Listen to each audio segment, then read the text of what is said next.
In 1812, Madison was mad. He was the president, you know. He thought he'd tell the British where they ought to go. He thought that he'd invade Canada. He thought that he was tough. Instead, we went to Washington and burned down all his stuff, and the White House burned, burned, burned, and we're the ones that did it. It burned, burned, burned, and the Americans ran and cried. It burned, burned, burned, and things were very historical. The Americans cried and ran and cried like a bunch of little babies, wah, wah, wah, in the War of 1812. Those hillbillies from Kentucky, dressed in green and red, left home to fight in Canada, but they returned home dead. It's the only war the Yankees lost except for Vietnam and the Alamo and the Bay of Ham. Winner was America. The winner was America. Yeah, the losers was America. The winners was ourselves. So go ahead and gloat about the War of 1812 and the White House burn, burn, burn. Thanks. Yeah. Now before I get all the you fucking that was a Canadian satire band. I do believe that was the Arrogant Worms. I say I do believe because I'm never 100% sure what's stuck in my head, because I do listen to a lot of I have listened to a lot of Arrogant Worms and a lot of Three Dead Trolls in a Baggie, which are both Canadian folk satire bands that have both done a lot of the same style of music. And it's hard now with all my concussions to differentiate them, but it's kind of weird that I remember them all. Like, I am cow, hear me moo, I weigh twice as much as you, and I look good on a barbecue.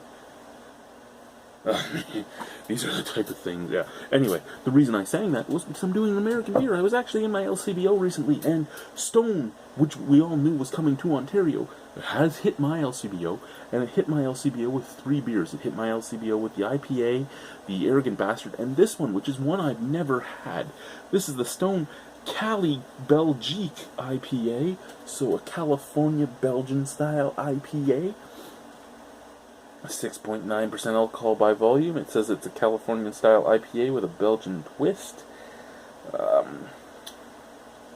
Approximately 3.5 standard drinks per 650 milliliters. 3.5 standard drinks. Okay, so a 355 milliliter beer at 5% is 1 standard drink. So that would mean to me that this is maybe 2.5? Not 3.5. I mean, it's under 7% alcohol. I would think that, a 700 milliliter, 710 milliliter, 10% alcohol beer would be 4 standard drinks, since it's 10% alcohol. When you start doing all that stuff, yeah, whatever. What do we have back here? We have some English. We have some French. And we have some, it looks like Mandarin. I can't, Stone Brewing Company, 650 milliliters is the only thing. Is that Mandarin? I can't, well, my phone is faced the other way, so I can't even tell if you can pick that up. But is that Mandarin? Which Asian language is that? Kanji, Mandarin, I don't know.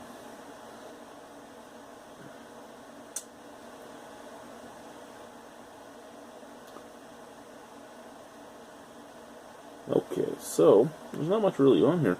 I was just really looking at it to see if they had to do anything for the LCBO, but it looks like they just did it for all countries at the same time, did as much as they could. They don't even they must have actually really done a good job passing LCBO inspections, because they don't even have a LCBO sticker on here with anything. So the ABV is done the way that Canada wants it, because usually the U.S. and Canada do a slightly different alcohol rating. One usually is by alcohol by weight, and the other alcohol by volume, usually. And that's why ours are usually just slightly different. And it looks like they did everything they could to make it A-OK with Canada. That's awesome. It's awesome for them. What's that? Enjoyed by 10/01/15, so enjoyed by October 1st. We're in August, so we're still okay. Let's open her up. Give her a try. A California style IPA with a Belgian twist. I'm actually kind of excited to try this. I'm always excited to try new beers, but as much as Big Man E doesn't like the guys at Stone, I'm always intrigued to try a Stone beer because they usually do a very good job.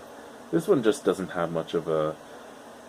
Well, I guess it has the, like, gargoyle on it. The gargoyle demon thing, but it's not really much intriguing. Usually Stone has a really nice label. Okay, so, a brassy gold color, a lot of orangey in there, but a brassy gold color, lots of carbonation moving. Not much snap, crackle, pop though on that head. That's a big, thick head, too. With the carbonation moving in there, I would have expected more of a pop on that head. Looks like it's making little air tunnels. Okay, so it's fading away. Let's pour a little more. I don't think I'm going to sniff anything through all that. Yeah, not really.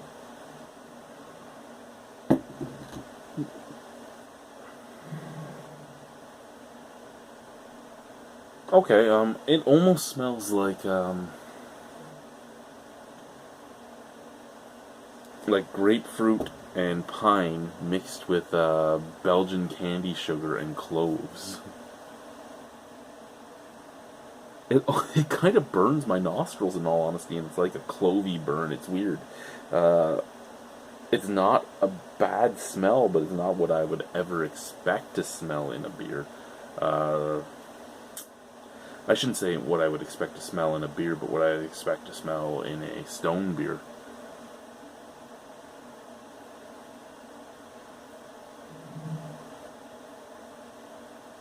Yeah, okay, so cloves, like that invert sugar, the beet sugar, the candy sugar, uh, cloves, Belgian candied sugar, a little bit of lemon, a little bit of pine, and a little bit of grapefruit. That's what I'm smelling. Interesting, very interesting. Let's try the beer. Cheers.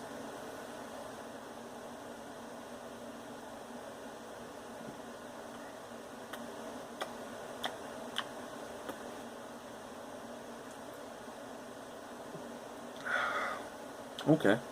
Okay. Medium bodied, kind of light on the finish, kind of light and watery on the finish, but that's okay. Forefront, get your maltiness, and you do get that Belgian sweetness that you get in a lot of Belgian ales. Background, very piney, very earthy. Sitting on the back of my tongue, kind of resiny as well. But lots of clove, which is also adding to that resininess.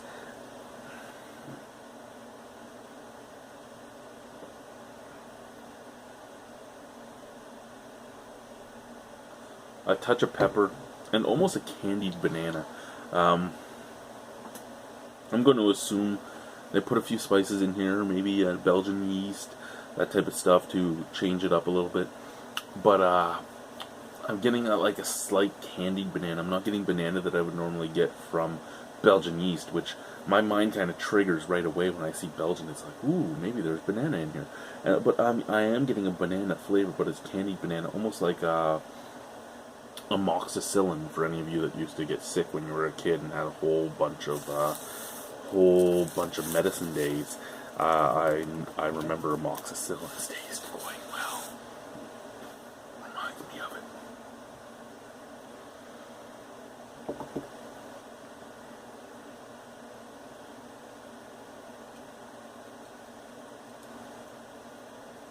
All in all, the only thing I dislike about this is the kind of resiny dirtiness that sits on the back of my palate. But it doesn't sit there very long. It's like you sip it, and it tasted great.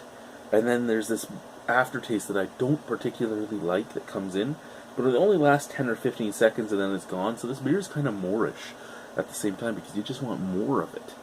And at 6.9% alcohol, does it have an alcohol warming? No. Would you know it's 6.9% alcohol? No, there's way too much going on in this beer to know it's 6.9% alcohol, and it's so kind of light on your palate. As I said, it's medium bodied, but it's more on the lighter side than the heavier side of the medium spectrum. And that kind of makes this just dance and make it such a good beer. Are there Stone beers I dislike? Yes. Is this one of them? No. Is this one of the... I don't have my receipt. I'm going to have to look it up, but I think this was $5 or $6.95. which isn't a bad bad price for a Stone beer. Is there, sorry, I'm scrolling away for 1 second. No, I don't have the receipt down here. Unfortunately, I was hoping, I usually keep the receipt so I can check that. And I'm not 100% sure what the price was, but it was under $7, which to me, for a import from California that was probably $5 alone in the U.S., especially when you add the $5, well, $7 US right now comes to like $8.20. So if you think about it, if this was a $5 beer in the US and we're getting it for $5.95 or $6.95, we're getting it steal because we're getting the same price as they are, and that's just a great value to me as a beer consumer. I actually would buy more of these because of that. I'm going to give this an 8 out of 10. I do really enjoy it. I do appreciate it. I do recommend it. I think it's a nice beer. I know I haven't done all that much on the tasting notes. I'm sorry. I said what I had to say about it. It's not oh my god, I have to keep going, but it's good. Cheers, guys.